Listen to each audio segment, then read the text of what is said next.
Un village est attaqué par un monstre appelé Yoma, des êtres qui se nourrissent de chair et de sang humain et peuvent se transformer en forme humaine. Le nombre de victimes augmentant, le chef du village décide d'appeler à l'aide une Claymore, une guerrière hybride mi-humaine, mi-Yoma. Lorsque la Claymore arrive, elle trouve que la seule personne qui n'a pas peur d'elle est un jeune garçon appelé Raki qui passe la journée avec elle. Elle rentre chez elle pour découvrir que son frère, Zaki, était le Yoma. Alors qu'il est sur le point d'être tué, la Claymore entre et parvient à tuer le Yoma. Raki suit la Claymore dans le désert mais tombe inconscient. Lorsqu'il se réveille, il découvre que la Claymore l'avait laissé dans une auberge et il part rapidement à sa recherche. Il rencontre une autre Claymore dans les bois qui s'avère être un autre Yoma qui le capture.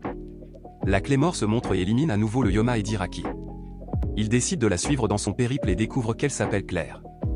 On voit Claire tuer un petit nombre de Yoma dans une ville, accompagnée de Raki. Plus tard dans la nuit, Claire s'éloigne en disant à Raki qu'elle doit aller aux toilettes et qu'il ne faut pas la suivre.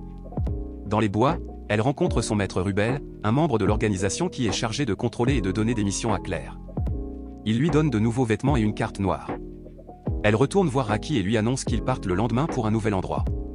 Claire laisse Raki dans une auberge de la ville pour partir en mission mais Rubel apparaît devant Raki. Il lui dit que les Claymores peuvent perdre leur côté humain et se transformer en Yoma et qu'une fois que cela se produit, ils doivent être tués. Raki panique et poursuit Claire, qui lui révèle qu'ils sont là pour tuer une Claymore qui a dépassé sa limite de Yoki et qui s'est presque réveillée. Claire explique qu'elle était amie et qu'elle avait l'habitude de se réconforter mutuellement lorsqu'elle se transformait en Claymore. La Claymore apparaît et a une discussion émouvante avec Claire qui lui révèle qu'elle s'appelle Alina. Claire coupe alors son amie en deux, tandis qu'Alina s'excuse et la remercie de l'avoir tuée avant qu'elle ne se réveille. Ensuite, la Claymore d'Alina est mise en terre pour marquer sa tombe. Après la mort d'Alina, Rubel envoie Claire à Robona pour son prochain travail. Cependant, Robona ne laisse pas entrer les créatures non naturelles, y compris les Claymores, et Claire doit donc utiliser une pilule anti-Yoki pour garder son identité secrète. Malheureusement, cela lui fait perdre la capacité de sentir le Yoma et elle devra chercher à la dure. Elle et Raki entrent dans la ville Saint en se faisant passer pour un frère et une sœur qui cherchent à vendre des objets. Ils se rendent à l'église et rencontrent le père Vincent, l'homme qui a demandé l'aide de la Claymore. Plus tard dans la nuit, Claire le rencontre à nouveau et, après avoir obtenu quelques informations, lui demande de prendre soin de Raki si elle meurt. Elle part mais tombe dans une embuscade de Galk et de deux gardes cibles qui la soupçonnent d'être une Claymore. Le lendemain matin, les soldats entrent dans la chambre de Claire et Raki et accusent Claire d'être une Claymore. Ils voient que les yeux de Claire sont bruns et non argentés, mais ils la soupçonnent quand même.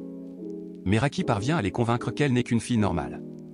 Elle rencontre à nouveau le père Vincent et lui dit qu'elle pense que le Yoma est un mangeur vorace et qu'elle le chassera à nouveau la nuit. À la tombée de la nuit, Claire part à la recherche du Yoma mais est à nouveau attaquée par Galk et Sid. Après une brève escarmouche, ils entendent un cri provenant de la cathédrale. Claire s'y rend mais elle est incapable de sentir le Yoma et est attaquée. Galk et Sid essaient de l'aider mais Claire doit les sauver. Pendant la bataille, elle est empalée par les ongles extensibles du Yoma. Le Yoma laisse tomber Claire, gravement blessée, et tourne son attention vers Galk et Sid. Soudain, un grand nombre de soldats entrent dans la cathédrale et le Yoma s'échappe rapidement. Galk récupère Claire malgré les protestations de Sid, disant qu'ils doivent la remercier de leur avoir sauvé la vie. Raki arrive à la cathédrale et court vers Claire, gravement blessée, dont s'occupe le père Vincent. Claire se réveille plus tard et continue sa recherche du Yoma en vérifiant tous les prêtres de la cathédrale, mais elle ne trouve pas le Yoma parmi eux. Elle se demande où il pourrait se cacher et se rend compte qu'il s'est caché dans les tombes de l'église. Raki se promène dans les tombes de la cathédrale lorsqu'il est attaqué par un cadavre dans l'un des cercueils. Claire arrive et le sauve avant d'engager le combat avec les Yoma, Galk et Sid. Claire tranche le bras d'un des Yoma, mais elle doit bientôt s'arrêter car elle approche de sa limite. Le Yoma attaque Claire dans son état sans défense, mais elle est sauvée par Galk et Sid. Cela lui donne l'occasion de trancher l'autre bras du Yoma avant de le couper en deux. Cependant, Claire a dépassé ses limites dans son début de réveil. Elle tente de se décapiter avec sa propre épée, mais Raki l'attrape et exprime son désir de rester de Claire, aidant à arrêter le processus d'éveil. Plus tard, Claire et Raki quittent la ville pour leur prochain travail. Dans l'ancien temps, un revendeur aux cheveux longs est vu en train de tuer Yoma dans un village et mène avant de rencontrer un membre de l'organisation nommé Orsay. Il lui donne sa prochaine cible après l'avoir présentée comme la revendicatrice numéro 1 Teresa. Teresa entre dans un autre village et commence à tuer tous les Yoma jusqu'à ce qu'il n'en reste qu'un. Le dernier Yoma et humain se cache derrière une jeune fille, mais Teresa le tue également sans effort. Le lendemain, Teresa tente de quitter le village mais est arrêtée par la petite fille. Teresa dit à la fille qu'elle n'est pas son sauveur et lui donne plusieurs coups de pied avant de se diriger vers la forêt. La fillette entre dans la forêt derrière Teresa et continue à la suivre. Teresa félicite la fillette de la suivre, mais dit qu'elle n'aime pas être suivie. Teresa félicite la jeune fille de l'avoir suivie, mais dit qu'elle n'aime pas être suivie. Lorsque l'un d'eux touche la jeune fille, Teresa lui tranche accidentellement la main, pensant qu'il s'agit d'un Yoma. Lorsqu'elle réalise qu'ils ne s'amuseront pas avec elle, elle révèle son corps et les nargue, leur demandant s'il y a des preneurs. Dégoûtée par ce qu'ils voient, les hommes partent rapidement, la fille continue de suivre Teresa malgré tous ses efforts pour la perdre. La fille étant blessée, Teresa décide de s'occuper d'elle jusqu'à ce qu'il atteigne le prochain village. En attendant, elle lui donne un bain et une partie de sa nourriture, mais en observant le sommeil de la fille, Teresa se rend compte de la force de la petite fille. Le lendemain matin, Teresa a du mal à appeler la petite fille en lui criant simplement « Hey », alors elle décide de lui donner un nom. Elle finit par choisir de l'appeler Claire. Teresa informe Claire qu'elle la quittera au prochain village et Claire se met à pleurer, mais Teresa s'en tient à sa décision. Teresa part se promener lorsque Claire s'endort cette nuit-là, mais elle tombe sur le bandit dont elle a coupé les mains auparavant. Il essaie à nouveau de s'amuser avec elle, mais Claire lui assène un coup de branche sur la tête. Il jette Claire au sol et commence à la frapper, mais Teresa utilise sa propre épée courte pour l'avertir de se retirer. Il lui rappelle que l'organisation lui interdit de tuer des humains, mais elle lui dit que c'est à elle de décider si elle veut suivre les règles et le bandit s'enfuit de peur. Après cela, Claire serre Teresa dans ses bras et lui demande si elle va bien, ce qui fait pleurer Teresa qui lui rend son étreinte. À la ville suivante, Teresa achète une nouvelle tenue à Claire et tue le Yoma qui y vivait. Elle demande à quelqu'un de s'occuper de Claire et malgré les protestations de Claire, un gentil ne veut pas involontairement s'occuper d'elle. Teresa quitte le village, mais remarque que Banette se dirige vers la ville. Réalisant que le Yoma éloigne les bandits de la ville, elle retourne chercher Claire. Teresa atteint la ville et la trouve en ruine, et le bandit armé tient Claire. Il transforme Teresa en lui disant qu'il prendra bien soin de Claire avant d'assommer la jeune fille. Teresa entre dans une colère noire et tue tous les bandits à elle seule. Teresa est ensuite encerclée par 5 revendicateurs et Orsay prend Claire. Les revendicateurs tentent d'exécuter Teresa, mais elle les bête facilement tous les 5, tout en les laissant en vie. Claire court vers elle et Orsay lui demande ce qui se passe. Teresa déclare qu'elle a trouvé un sens à son existence, qu'elle continuera à vivre pour le bien de Claire. Orsay la prévient qu'elle va le regretter, mais elle part quand même. Orsay ordonne que les numéros 2 à 5 des demandeurs soient envoyés pour exécuter Teresa. 2 revendicateurs sont vus dans un village en train de combattre une grande quantité de Yoma, nommée Safia Noël. Ils se disputent pour savoir qui a tué le plus de Yoma. Ils débattent également pour savoir qui est classé numéro 3. Un autre revendicateur, Irène, apparaît et arrête leur dispute.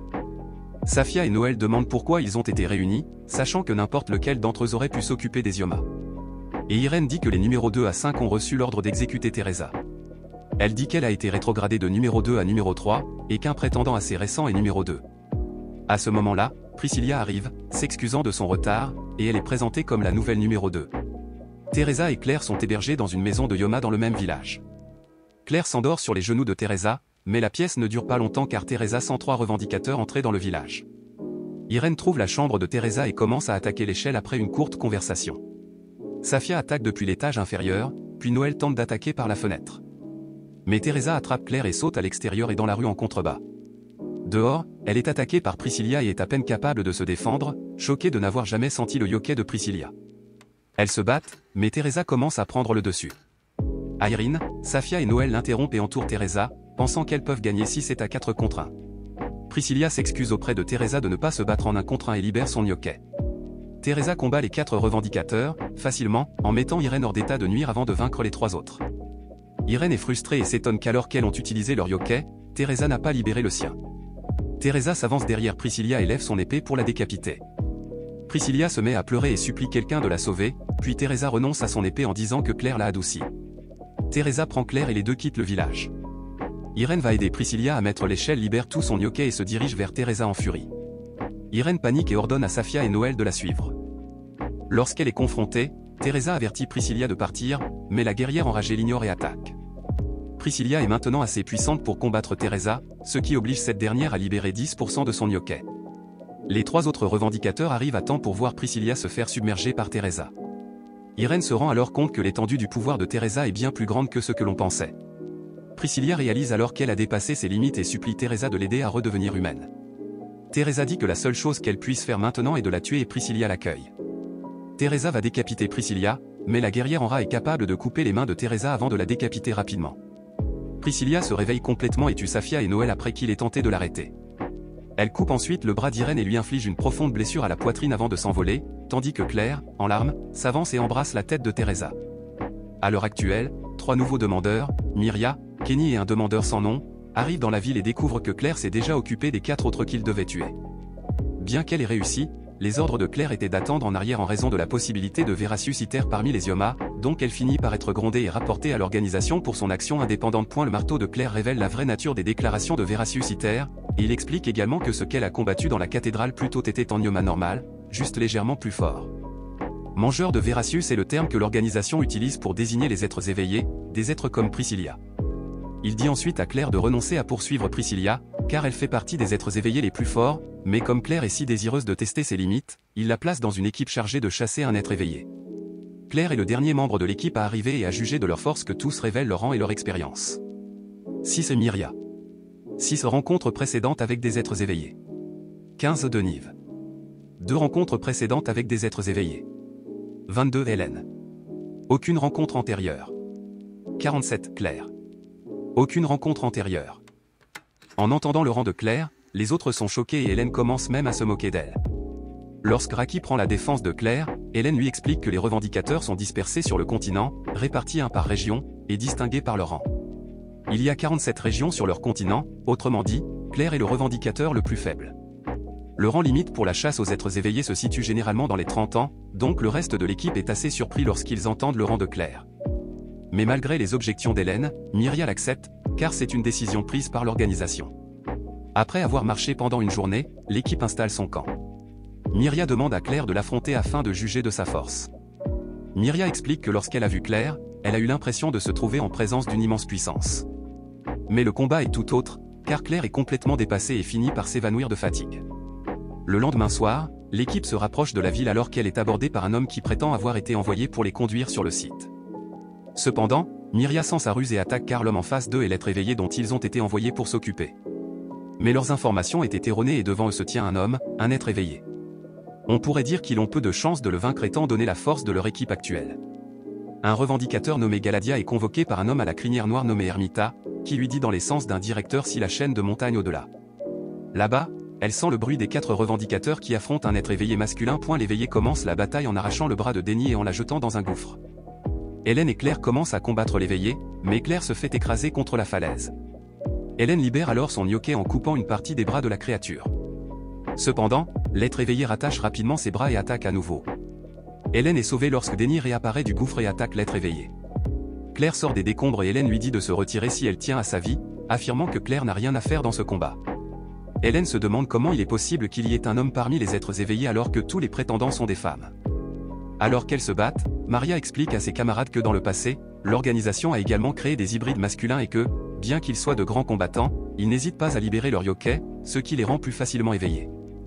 Maria explique aux autres que c'est la raison pour laquelle seuls des revendicateurs féminins sont créés maintenant.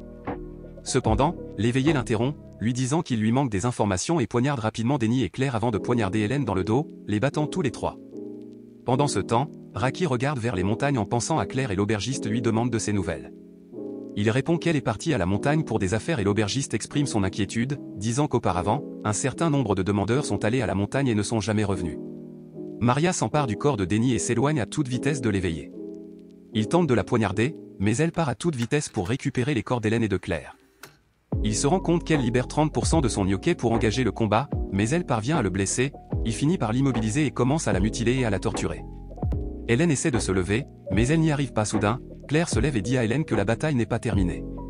Alors qu'elle s'approche de l'éveillé, il tente de la frapper mais la rate. Il essaie ensuite de la frapper à plusieurs reprises, mais échoue à nouveau. Maria, qui observe, se rend compte que Claire consent à son flux de yokai et qu'elle esquive en fait ses coups en les prédisant. Claire attaque alors et lui arrache les membres et atterrit sur le dos. Elle tente de lui porter le coup de grâce au cou, ce qui est contrecarré par son armure de cou. Il la frappe à terre, mais Maria a suffisamment récupéré pour se tenir debout. Claire la prévient que l'attaque vient d'en bas et les 2 prétendants évitent une attaque sournoise. La super vitesse de Maria l'incline à sentir son yokai, leurs capacités correspondent et ils attaquent et achèvent l'être éveillé. Alors que les 4 revendicateurs se remettent de leurs blessures, Maria suggère que l'organisation les a délibérément envoyés en mission suicide puisqu'elle découvre qu'ils sont tous des fauteurs de troubles qui pourraient s'être partiellement éveillés. Denov prouve cette théorie sur le champ en dépassant intentionnellement ses limites afin de guérir ses blessures. À la surprise des demandeurs, elle ne se réveille pas et ses blessures sont entièrement guéries. Par la suite, Maria recommande au groupe de se taire et d'essayer d'éliminer leur statut de fauteur de troubles. Puis elle avertit le groupe d'éviter les 5 principaux demandeurs. Alicia, Beth, Galadia, Aphilia et Rafala. Elle conseille au groupe d'éviter de les combattre à tout prix, car une bataille contre ne serait-ce qu'un seul d'entre eux ne pourrait que mener au désastre.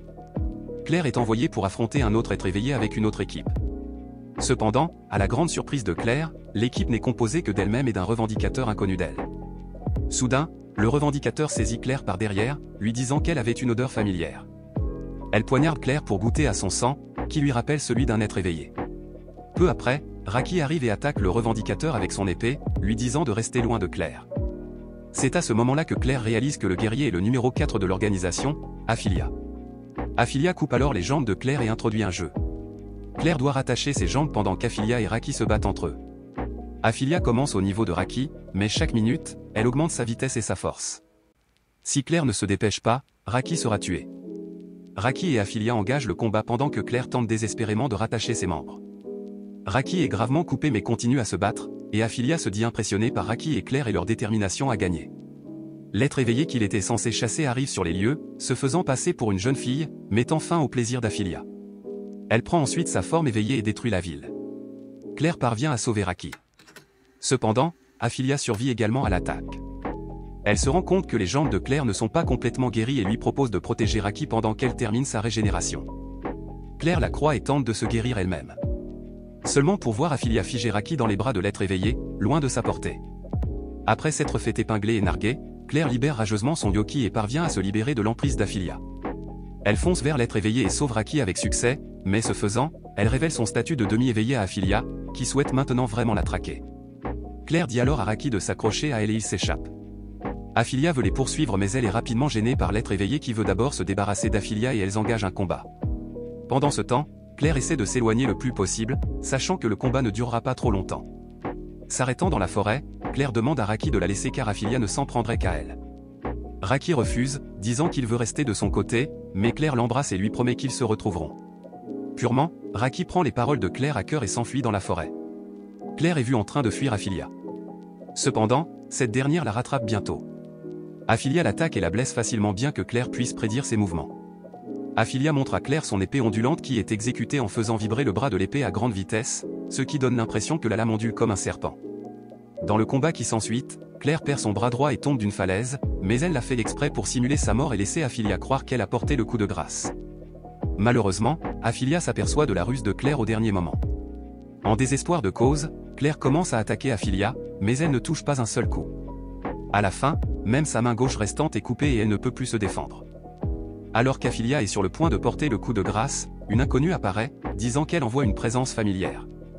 Aphilia est agacée par le vagabondage aléatoire et attaque négligemment, sans savoir que l'étranger n'était autre que l'ancienne numéro 3 de l'organisation, Quicksword Irene. En quelques secondes, Aphilia est rapidement submergée et neutralisée par l'attaque à l'épée rapide d'Irene. Lorsque Claire se réveille, elle se retrouve allongée sur un lit et à côté avec sa main gauche à nouveau attachée. Irene apparaît et lui dit qu'elle avait réattaché sa main juste avant qu'elle ne s'évanouisse. Irene lui donne ensuite à manger et lui dit de se rétablir, mais elle mentionne aussi qu'Aphilia n'est pas encore morte. Claire et Irene parlent de Teresa et Claire révèle la raison pour laquelle elle a rejoint l'organisation. Dans la nuit, on voit Aphilia ramper sur le sol, toujours gravement blessée par Irene et pleurant pour que son frère la sauve. Elle commence à libérer sa colère et sa rage pour survivre à ses blessures, ce qui la conduit finalement à se réveiller. Le jour suivant, Irene entraîne Claire à utiliser l'épée rapide. Cependant, Irene se rend compte que Claire ne maîtrisera jamais l'épée rapide et se coupe le bras pour le donner à Claire. Claire hésite mais accepte le cadeau d'adieu, sachant qu'elle a besoin de sa force. Peu après que Claire ait quitté la demeure d'Irene, cette dernière est confrontée à Rafala. Ailleurs, aidée par une addition du bras droit d'Irene et de la technique de l'épée rapide qu'elle vient d'acquérir, Claire combat Aphilia, qui est réveillée. Pendant le combat, Aphilia réalise finalement qu'elle est réveillée après avoir vu une image d'elle-même dans le reflet du lac. Elle est paralysée par le choc, ce qui permet à Claire de se libérer et d'infliger quelques dégâts. Malheureusement, elle n'a pas le contrôle total du bras d'Irene et ne peut pas achever l'être éveillé. Aphilia propose alors un nouveau jeu. Claire doit couper à travers son corps et atteindre la fin, sans perdre le contrôle du bras et de l'éveil. Le jeu commence et Claire se ferait un chemin à travers le corps éveillé d'Aphilia. Aphilia remarque qu'elle déteste les gens comme Claire qui pèsent et risquent leur vie sans réfléchir, sachant qu'ils n'ont aucune chance. Pour son plus grand désarroi, elle transperce Claire, qui doit s'arrêter à mi-chemin. Aphilia lui crie dessus et lui rappelle les gens qu'elle laissera derrière elle en mourant.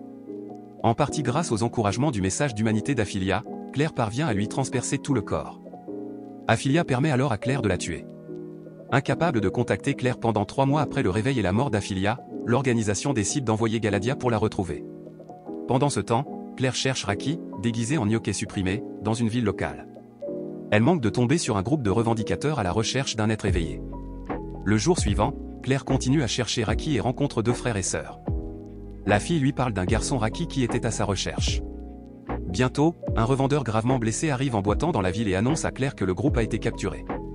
Elle se met en route pour les secourir car, à son insu, ils sont en train d'être torturés pour être réveillés. Claire arrive dans une grotte habitée par 2 êtres éveillés, l'Abyssal connu sous le nom de Rifle of the West et son amant et protecteur Doff. Lors de son affrontement avec Doff, Claire est sauvée par Galadia. En essayant de combattre Doff à nouveau, Claire dépasse sa limite et manque de s'éveiller, mais elle est ramenée à la dernière seconde par la technique de synchronisation yokai de Galadia. Ils apprennent alors l'existence d'une course aux armements secrète entre les 3 abysses du nord, de l'ouest et du sud et les fusils ont l'intention de lever un maximum de troupes éveillées pour rejoindre son camp avant leur inévitable confrontation. Tandis que Galadia gagne du temps en distrayant Doff, Claire se lance dans une course pour sauver Jean, le seul prétendant capable de pénétrer la lourde armure de Doff grâce à sa technique spéciale de l'épée de forage. Jean supplie Claire de la tuer tant qu'elle est encore humaine afin qu'elle puisse mourir comme un humain. Claire, cependant, utilise la même méthode que Galadia pour ramener Jean à la vie. Heureusement, elle réussit et le corps de Jean reprend sa forme humaine. Après avoir laissé à Jean un peu de temps pour se rétablir, les 2 revendicateurs rejoignent Galadia et le combat contre le Doff continue. Au moment où les choses semblent être les plus sombres, Claire apprend enfin à contrôler complètement le sabre rapide, ce qui permet à Jean d'utiliser son sabre de forage pour pénétrer à travers l'armure de Doff. Alors qu'ils sont sur le point de tuer Doff, Fusil s'interpose, disant que pour le meilleur ou pour le pire, il est son homme et qu'elle ne peut pas les laisser le tuer. Après que Claire ait coupé l'Abyssal avec son épée, Fusil révèle le nom de l'Abyssal du Nord et sa localisation. Ensuite, elle disparaît en laissant Galadia, Claire et Jean derrière elle. Galadia demande alors à Claire de la suivre jusqu'à l'organisation, mais cette dernière refuse et Jean se lève pour la protéger. Finalement, Galadia décide d'épargner Claire et Jean et s'en va. Après le départ de Galadia, Claire poursuit également son voyage, suivi de Jean qui lui doit d'avoir sauvé son afficheuse. Dans la forêt, Rubel et Rafla affrontent Claire et Jean et Rubel donne à Claire la mission de se rendre dans les terres du Nord avec 23 autres revendicateurs pour chasser les différents êtres éveillés qui s'y sont rassemblés. Il mentionne également que Raki s'y est rendu, ce qui incite encore plus Claire à y aller. Bien sûr, Jean insiste et est envoyé avec elle. Une fois sur place, Claire retrouve Myria, Hélène et Denive, tandis que les 24 revendicateurs réunis se divisent en 5 équipes dirigées par Flora, Undine, Véronica, Jean et Myria. Plus tard dans la nuit, Claire retrouve le reste du groupe de chasseurs dans une grotte voisine pour discuter de ce qui s'est passé depuis leur dernière rencontre. Cependant, Jean apparaît et est d'abord mal accueilli, surtout par Hélène, mais il est autorisé à faire partie du groupe en raison de son statut de demi-éveillé, qui est le secret que Myria, Denive, Hélène et Claire gardent. Claire raconte ensuite à Myria, Denive et Hélène sa rencontre avec Rifle, mais s'enquiert ensuite des chances de succès de la mission nordique. Myria répond que les chances de succès sont nulles car l'Abyssal du Nord, Ei, est le leader derrière les êtres éveillés rassemblés. Toute la mission n'est qu'un jeu pour gagner du temps afin que l'organisation puisse mettre au point un plan beaucoup plus infaillible pour se défendre. Malheureusement, alors que tous les revendicateurs se reposent, 3 éclaireurs éveillés attaquent la ville. Ils parviennent à tuer plusieurs civils avant que les guerriers ne puissent se regrouper. L'équipe de Jean attaque l'éveillé aux yeux bandés tandis que celle de Flora est envoyée à la poursuite de l'éveillé encapuchonné. En chargeant rapidement, Flora essaie de tuer l'être éveillé encapuchonné avec son coupe-vent, mais il modifie son attaque en utilisant la synchronisation de Yoki et prend ensuite le contrôle de Carla. Claire, cependant, libère son quicksort et force la créature à se débarrasser d'un déguisement humain. Cependant, les choses ne vont pas si bien pour Jean dont l'équipe est déjà à terre. En raison des circonstances, l'équipe de Véronica apparaît pour aider Jean tandis que l'équipe d'Undine se rend chez Flora. Ce qui reste des équipes d'Undine et de Flora attaquent l'être éveillé en forme de tortue, mais Undine tente bientôt d'attaquer seule. Au début, la technique de synchronisation de Yoki ne peut pas prendre le contrôle de la créature à cause de sa grande force, mais il lui fait bientôt perdre le contrôle en faisant déferler son aura. Claire et Denive parviennent de justesse à la sauver et à poursuivre l'attaque, mais ils sont rattrapés par la technique à sa place. Cependant, cela ne peut pas nuire aux deux intentionnellement, libèrent leur Yoki et dépassent leurs limites. Pendant ce temps, les équipes de Jean et Véronica combattent toujours l'autre être éveillé. Hélène, Véronica et Cynthia tentent de l'affaiblir afin de permettre à Jean de préparer son épée de forage, mais elles sont blessées. Jean finit cependant par être prêt, et tandis qu'Hélène arrête les mouvements de l'être éveillé avec ses bras extensibles, le numéro 9 détruit ses membres avec sa technique. Cynthia et Véronica l'achèvent ensuite, parce qu'elles ont intentionnellement dépassé leurs limites, Claire et Denive ne se réveillent pas. Ce qui choque l'être éveillé devant elles. Ils reprennent ensuite leur attaque, Denive finissant par trancher en partie le coup du monstre, mais elle n'est pas assez forte pour l'achever. Undine apparaît et l'aide avec sa force, et tous les deux décapitent l'être éveillé. Avant de mourir, la créature prend le contrôle de deux guerriers plus faibles et tente de les faire s'entretuer, mais Claire et Flora l'achèvent une fois pour toutes grâce aux techniques de l'épée rapide et du coupeur de victoire. Les 5 équipes vainquent les 3 êtres éveillés. Certains d'entre eux souffrent de blessures graves, mais il n'y a pas de victimes. Dans une autre région, on voit Raki errer dans les ruines d'une ville déjà détruite par Yoma. Il y rencontre une jeune fille qui s'appelle Priscilla. Priscilla se prend d'affection pour lui et le gardien d'Ei Priscilla invite Raki à l'accompagner. Celui-ci, déterminé à protéger Claire, persuade Ei de lui enseigner l'art du sabre. Pendant ce temps, Priscilla continue d'exprimer son penchant apparemment innocent et pacifique pour Raki. En compagnie de ces deux derniers, Raki en apprend davantage sur les Clémores et découvre la présence du guerrier Apieta. En ville, Denef confronte son capitaine indigne sur son approche imprudente du combat après que ce dernier ait quitté leur équipe dans un accès de colère. Les deux se réconcilient finalement en révélant leur motivation pour devenir des Clémores. Pendant ce temps, Flora, la capitaine de Claire, se méfie de Claire à cause de son bras emprunté et la défie en se demandant comment son coupeur de victoire se mesurerait à l'épée rapide. Cependant, avant que les deux ne puissent se battre contre Jean, Claire révèle que Ei lui a prêté son bras après que Claire ait perdu son bras droit au combat.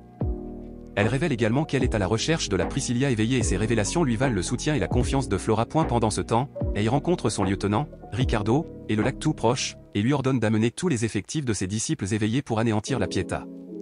Ei et Priscilla se dirigent vers Pieta, tandis que les revendicateurs se préparent. Les revendicateurs s'en sortent bien face à l'assaut des êtres éveillés, forçant le regard d'entrer dans le fret de fort de nouvelles pertes. Affichant sa puissance, il expédie Véronica et Ondine avec facilité. Pendant ce temps, Raki découvre Priscilla dans une grotte en train de manger les entrailles d'un homme. Raki crie à Priscilla d'arrêter. Jean se fait empaler par l'estomac peu après la mort d'Ondine. Claire attaque Ricardo et Rage, laissant Flora sans protection. Flora est coupée en deux verticalement à partir de son front. Son prochain objectif est Myria, la capitaine restante et la plus forte des revendicateurs réunis.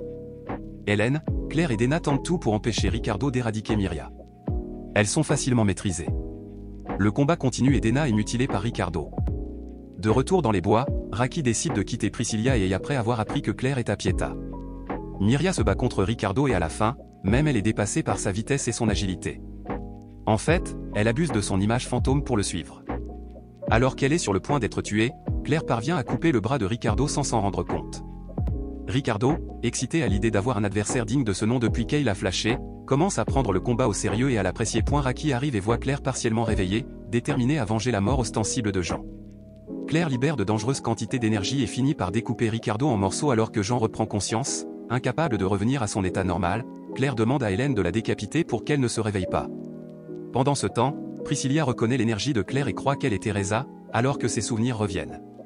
Claire détecte la présence de Priscilla, elle se précipite donc vers elle.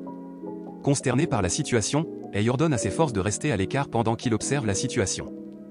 En réponse à la situation, l'organisation envoie Galadia, les yeux de l'organisation pour examiner le conflit dans le nord. Le combat entre Claire et Priscilla se déroule dans un volcan pendant qu'Ei observe la bataille. Priscilla, qui ne réalise pas qu'elle est un être éveillé, repousse facilement Claire qu'elle croit être Teresa. Pendant ce temps, Jean et Raki se dirigent vers le champ de bataille. Alors que Claire est sur le point de se faire tuer par Priscilla, Myria, Hélène et Den de s'affaire, ils parviennent à atteindre un siège pour chat, mais Priscilla libère pleinement son pouvoir car elle n'était pas encore totalement éveillée à ce moment-là. Elle vainc sans effort les 3 revendicateurs. Déterminée à venger Teresa, Claire libère pleinement son énergie pour tenter de la vaincre. Claire s'est presque totalement réveillée et continue la bataille malgré le fait que Priscilla domine toujours le combat avec une apparente facilité. Lorsque Claire mobilise suffisamment de puissance mentale et se répète le but de son combat, elle a des flashbacks de Teresa. Claire, réveillée, la frappe avec de multiples attaques dévastatrices. Priscilla reprend sa forme humaine et est sur le point d'être tuée lorsque Raki intervient, mais Claire, incapable de se contrôler, l'attaque également. Jean prend le coup à sa place et, bien que mortellement blessé, réussit à faire revenir Claire à sa forme humaine pour se venger de ce que Claire a fait pour elle, ce qui laisse Claire tourmentée par le chagrin de la mort de sa camarade. Priscilla est ensuite récupérée pareil. Dans les dernières scènes, Myria, Hélène, Denof et Claire ont annoncé leur souhait de quitter l'organisation et de partir en voyage séparément, Hélène voyageant avec Denof et Raki avec Claire. C'est tout, les amis. Si vous avez apprécié cette vidéo, n'oubliez pas de la commenter ci-dessous, d'appuyer sur le bouton j'aime et de vous abonner pour en savoir plus.